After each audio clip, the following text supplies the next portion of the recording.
Sa isang malayong lugar sa aming baryo, pagsapit ng dilim, nagsisimula na ang katatakutan ng mga tao dahil meron dun isang makapangyarihang aswang na nag-aanyong aso at minsan naman anyong pusa.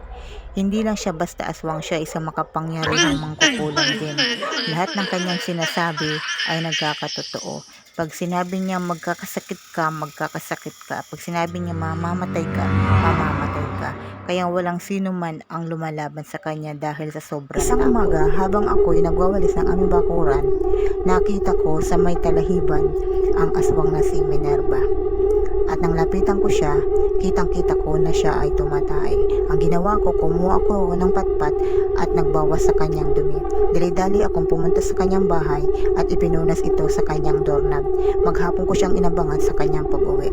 At sa pagpasok niya ng bahay, pagpihit niya ng pintuan nila, nahawakan niya ang kanyang tae.